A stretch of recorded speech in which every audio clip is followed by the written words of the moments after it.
నమస్కారం గురువుగారు. మీ వీడియోలు అవి చూస్తూ ఉంటానండి. ఆ వీడియోల్లో కింద కామెంట్స్ ఏవైతే ఉంటాయో ఆ కామెంట్స్ మనం చదివినప్పుడు కొన్ని డౌట్స్ వస్తూ ఉంటాయండి.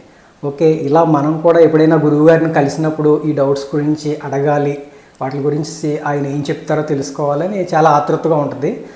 అలాగే ఇవాళ మిమ్మల్ని కలిసే అవకాశం దొరికింది కాబట్టి నాకు ఉన్న అనేక డౌట్లలో ఈ డౌట్ ఒకటి, ఇది మిమ్మల్ని అడుగుదామని మీ ముందుకు వచ్చాను. మీరు దయచేసి దాని గురించి నాకు ఆ విషయాన్ని చెప్పండి.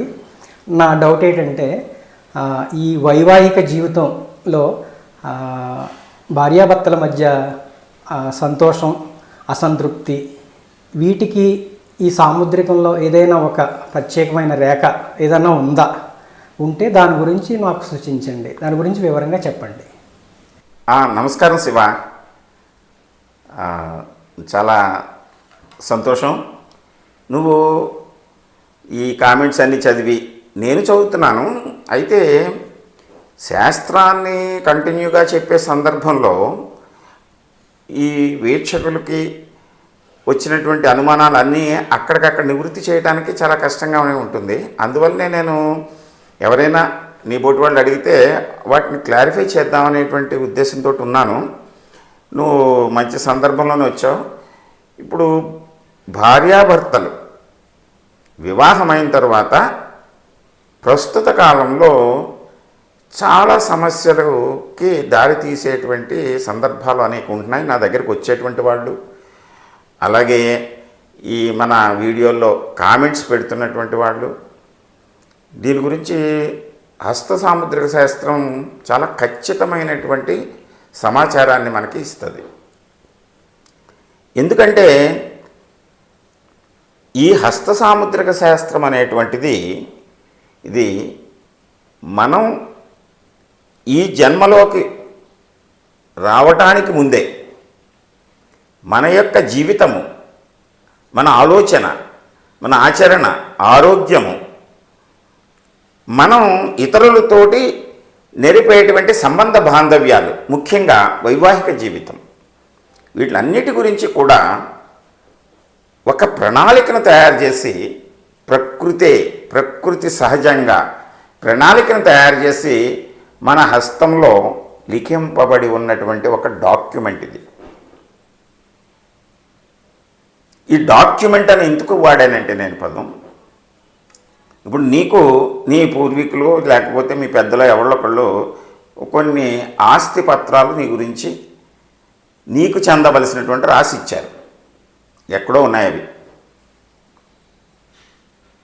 నీ ఐడెంటిటీని దాంట్లో మెన్షన్ చేశారు. అంటే నీ పేరు, నీ యొక్క ఆధార్ నెంబరు.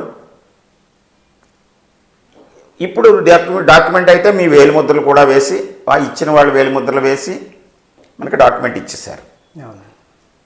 దానికి ఒక రిజిస్టార్ అది రాశారు, ఒక డాక్యుమెంట్. దానికి ఒక మీ తండ్రి గారు తాతగారు సంతకం పెట్టారు, ఆ రిజిస్టార్ ముద్ర వేశారు, నీ చెందికి ఇచ్చేశారు. నీకు ఇంకా అప్పటికి ఇంకా చిన్న వయసు అనుకుందాం. నీకు యుక్త వయసు వచ్చిన తర్వాత దాన్ని నువ్వు వినియోగించుకోవచ్చు అని చెప్పారు. ఓకే, ఏవైతే ఆ డాక్యుమెంటులో లిఖింపబడి ఉన్నాయో అన్ని గీతలే కదా. అవునండి. ఎక్కడైతే ఆస్తి ఉందో అవి కూడా గీతలే కదా. అవునండి. ఆ నెంబర్లు ఎక్కడైతే సర్వే నెంబర్ అని కానీ దాని పొడవు వెడల్పులు కానీ ఇవన్నీ కూడా అవి లిఖింపబడి ఉన్నాయి. అవి నీకు చెందినటువంటివి.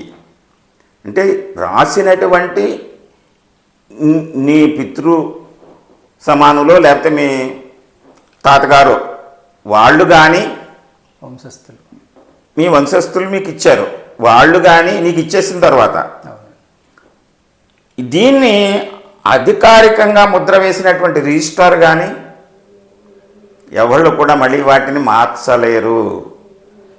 నీకు చెందినటువంటివి నీవే. అంటే నీ యొక్క పత్రాలు, డాక్యుమెంటులో ఉన్నటువంటి వివరాలు, అలాగే ఏవైతే మెన్షన్ చేసి ఉన్నాయో అక్కడ వాటిని ఎవరు కూడా మార్చలేరు.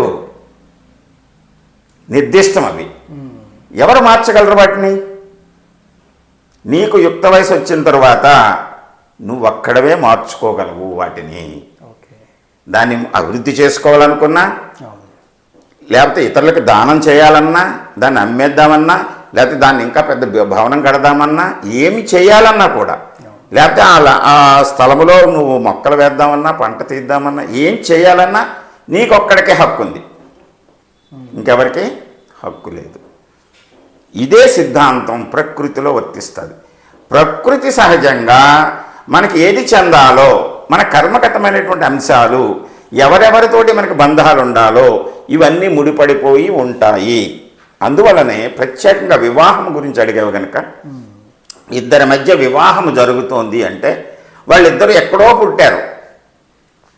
ఆ వయసు వచ్చిన తరువాత వాళ్ళిద్దరి మధ్య ఏదో రకమైనటువంటి పరస్పర ఆకర్షణ కానీ, లేదా మధ్యవర్తులు కానీ, లేదా కుటుంబీకులు కానీ, స్నేహితులు కానీ, ఇప్పుడు లేటెస్ట్గా మ్యాట్రిమోనీలు కానీ, అవి ప్రేరేపించటం వలన ఆ సమయం వచ్చినప్పుడు వాళ్ళిద్దరూ ఒక చోటకు వచ్చి ఇద్దరు ఇష్టపడటమా, లేకపోతే వాళ్ళ అభిప్రాయాలను మార్చుకోవటమా చేసి వివాహ వ్యవస్థలోకి ప్రవేశిస్తున్నారు.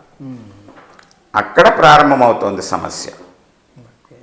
వివాహ వ్యవస్థలో ప్రారంభమైన తర్వాత మరి గతకాలానికి ఇప్పటికీ మార్పులకి కారణమైనటువంటి మనస్సు ఏమవుతుంది? కోరికలను కోరుకుంటోంది, ఎక్కువ అడుగుతోంది, ఇంకా ఏదో కావాలనుకుంటోంది.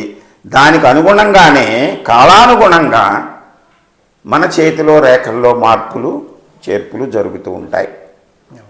అంటే బేసికల్గా నేను ఇందాక చెప్పిన ఉదాహరణలో